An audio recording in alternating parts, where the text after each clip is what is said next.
Hello दोस्तों, स्वागत है आपका हमारे यूट्यूब चैनल में। दोस्तों बताइए में आपका हमारे टॉपिक है मोहम्मद गौरी। इससे पहले के टॉपिक में हमने महमूद गजनवी को देखा था। आज के टॉपिक में महमूद गौरी को देखेंगे। इससे जो क्वेश्चन बनते हैं वो आज आपके इस वीडियो से कवर हो जाएंगे।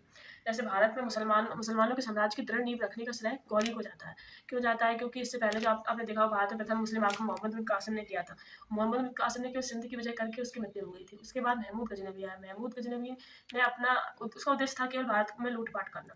तो उसने भी मुस्लिम उस साम्राज्य की स्थापना नहीं की। इसलिए गौरी को मुस्लिम समाज का वास्तविक संस्थापक माना जाता है। भारत में मुसलमानों के साम्राज्य का वास्तविक संस्थापक मोहम्मद बिन साम था, जिसे सियाबुद्दीन मोहम्मद गौरी अथवा गौर वंश का मोहम्मद भी कहा जाता है। इसे आप नोट डाल के लिख लेना कि वास्तविक संस्थापक किसे माना जाता है मुस्लिम साम्राज्य का, तो मोहम्मद गौरी को माना जाता है।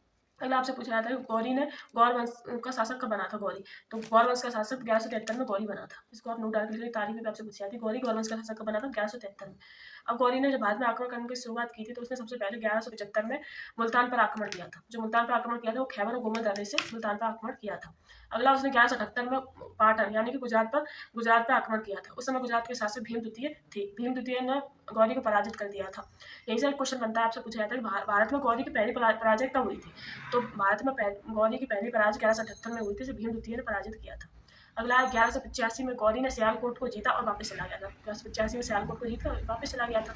उसके बाद एक साल बाद 1186 में पुनः लाहौर को जीतकर वहां के शासक खुर्सब को बंदी बना लिया था। कब बनाया था? 1186 में। इसके बाद 1189 में लाहौर को केंद्र बनाकर भटिंडा दुर्ग को इसने जीता था। कब जीता था? 1189 में भटिंडा दुर्ग को जीता था। उस समय भटिंडा दुर्ग का शासन किसके हाथ में था?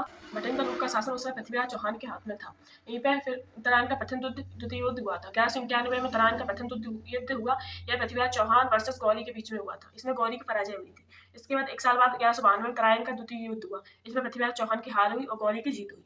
फिर 1194 में चंद्रावत का युद्ध हुआ। यह गौरी और जयचंद के बीच में हुआ था। इसमें जयचंद की पराजय हुई थी। इस युद्ध के बाद गौरी ने लक्ष्मी आकृति वाले सिक्के चलाए थे। आपसे पूछा जाता है लक्ष्मी आकृति के सिक्के किसने चलाए थे? तो गौरी ने चलाए थे। अगला है 1203 में ऐबक ने कालिंजर अभियान किया था और यहीं पर इसने चंदेल शासक परमादेव को हराया था। आपसे ये डेट पूछी जाती है कि 1203 में ऐबक ने कालिंजर अभियान कब किया था ऐबक ने? तो 1203 में किया था। अगला ये डेट याद रखना, ये डेट 15 मार्च 1206 में गोखर जनजाति थी, उनके सरदारों ने गौरी की हत्या कर दी थी। सुनंदनी के पास दमयक नामक स्थान पर गौरी की हत्या हो गई थी। इसके बाद भारत में दिल्ली सल्तनत की स्थापना होती है।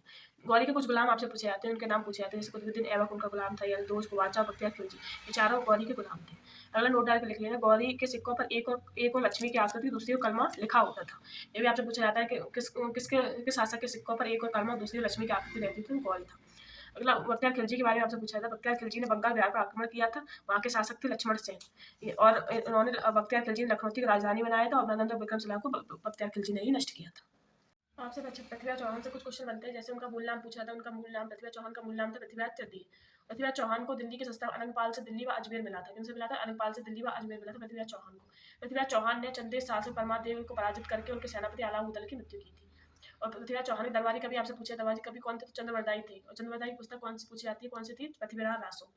एक नोट डाल के आप लिख लेना, लक्ष्मण सेन के दरबार में रहने वाले जयदेव ने गीत गोविंद की रचना की थी। आपसे ये पूछा जाता है कि जयदेव किसके दरबार में रहते थे? लक्ष्मण सेन के दरबार में रहते थे और जयदेव ने गीत गोविंद की रचना की थी। अब आपसे कुछ प्राचीनतम जो विश्वविद्यालय उनके बारे में पूछा जाता है। जैसे प्राचीनतम विश्वविद्यालय सबसे पहले तक्षशिला। तक्षशिला जो वर्तमान के पाकिस्तान में स्थित है, पाकिस्तान के पंजाब में स्थित है। तक्षशिला को ही विश्व का प्रथम विश्वविद्यालय कहते हैं। तक्षशिला को विश्व का प्रथम विश्वविद्यालय कहते हैं। इसकी स्थापना 700 BC से 800 BC के मध्य में हुई थी। और तक्षशिला को आयुर्वेद विज्ञान का केंद्र भी कहा जाता है। तक्षशिला 1980 में तक्षशिला को यूनेस्को विश्व धरोहर सूची में शामिल किया गया था। अगला है नालंदा। नालंदा बिहार के राजगीर में स्थित है। नालंदा को कुमारगुप्त ने बनवाया था, 413 AD में बनवाया था।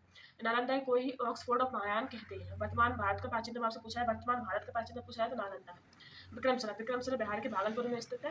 विक्रमशिला को 5 सहस्त्र धर्मपाल ने 783 और 820 के मध्य में बनवाया था। विक्रमशिला को बख्तियार खिलजी द्वारा खत्म किया गया था। अगला है वल्लभी। वल्लभी गुजरात के सौराष्ट्र में स्थित है। वल्लभी को प्रशासनिक शिक्षा केंद्र माना जाता है और यहीं इसे बहुत शिक्षा केंद्र में माना जाता है। यहीं पर चीनी यादी इत सिंह ने अपनी शिक्षा ग्रहण की थी। दोस्तों आपको वीडियो कैसा लगा? लाइक करें, सब्सक्राइब करें। Thank you.